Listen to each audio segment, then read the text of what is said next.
এই হচ্ছে আমাদের বাইকারদের একটা আবেগের জায়গা, ভালোবাসার জায়গা। সেটা হচ্ছে বাইজিৎ লিং রোড। তো ইতিমধ্যে বলার আগে হয়তো অনেকজনে চিনে ফেলেছেন জায়গাটি কোথায়। এটা হচ্ছে আমাদের সেই বাইকারদের একটা আবেগের জায়গা, পছন্দের জায়গা, আমাদের বাইকারদের প্রাণকেন্দ্রের জায়গা বলতে পারেন। সেটা হচ্ছে এই সেই বাইজিৎ লিং রোড। তো এটার আরেকটা আমাদের নিকনেম দেওয়া আছে, সেটা হচ্ছে বাইকারদের মরণ ফাঁদের লিং রোড। এটা আবার হচ্ছে আমি সব বাইকারদের জন্য ইউজুয়াল বলি নাই। তো বেসিক্যালি কিছু ছাত্রী বাইকার আছে, তো তাদের জন্যই।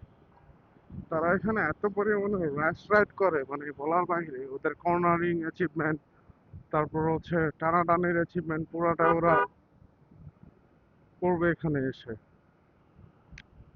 তো আমি সবাইকে উদ্দেশ্য করে বলি নাই, সব বাইকারদের উদ্দেশ্য করে বলি নাই, স্পেসিফিকলি দু একজন আছে না, সেটা আমি আপনারা সবাই জানি, তাদেরকে উদ্দেশ্য করে ব্যাপারটা বলা। তো এই রুটটাতে কিছু কিছু ফল্ট হয় মাঝে মধ্যে, যার কারণে কিন্তু দুর্ঘটনাগুলো বেশি হয়। সেটা হচ্ছে এখানে কিছু মানে কাটা, আমরা ইউটার্ন বলি, কাটাগুলা ওরা মন মতো বন্ধ করে দেয়, মন মতো চালু করে দেয়। তো যার কারণে ওই কাটাগুলা দিয়ে গাড়িগুলা ইউটার্ন নেওয়ার সময় মানে ওদের ইচ্ছা মতো ঘোলায় নিয়ে ফেলে, যার কারণেই সমস্যাটা হয়। আর সবচেয়ে আরেক বড় সমস্যা হচ্ছে এখানে যে ব্যাটারি চালিত টেসলা গুলো আছে, ওগুলা সব সময় রঙে চলবে। ওর জন্য রং রাইড কোনো বেসিক্যালি কোনো কিছু বাধ্যতামূলকতার মধ্যে নাই। ওর জন্য হচ্ছে ও যেদিক দিয়ে যাবে এটাই ওর জন্য হচ্ছে রাইট।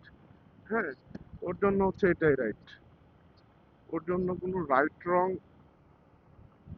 কোনো স্পেসিফিকলি ফিক্সড করে দেওয়া হয় না। ও যেভাবে মন চায় সে সেভাবেই চালাবে।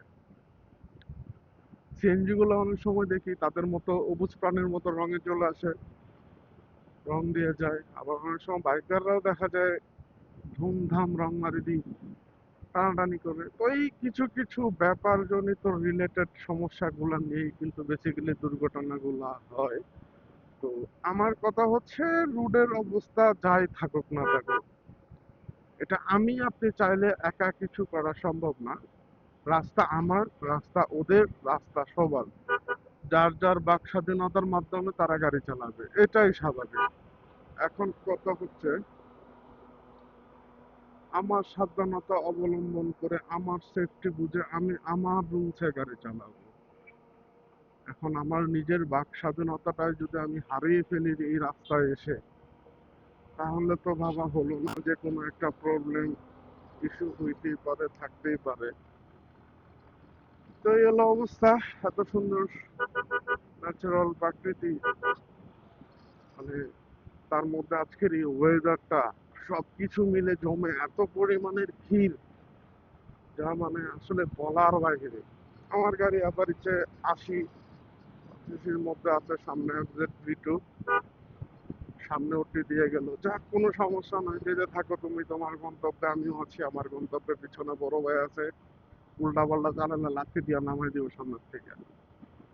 তো লাথিও খেতে চাই না, র্যাশ রাইড করতে চাই না। As a natural view, natural life, two in combination, for is the love. এরকম একটা ভিউ মধ্যে দরকার কি ছাত্রীগিরি করার? ওই যে একটা টর্ক বা যথেষ্ট টর্ক থাকার পরও সে রাইড করে যাচ্ছে, আমিও যাচ্ছি 82-83, এনাফ। আমার মনে হয় এনাফ, চলো না শান্তি। তো এই হচ্ছে আমাদের চট্টগ্রামের একটা জোস জোস জোস বাইকারদের জন্য একটা জোস place in the gift from আল্লাহ। আল্লাহর পক্ষ থেকে দেওয়া সবচেয়ে একটা সুন্দর গিফট এরিয়া। তো বাকি দিন রুট শেষ, সামনে একটা মিনি ফ্লাইওভার, ওটা কাজ করে হয়তো বা ঢাকা চিটাগাং হাইওয়ে রুটে ধরবো। তো ভালো থাকবেন সবাই, আল্লাহ হাফেজ, টাটা।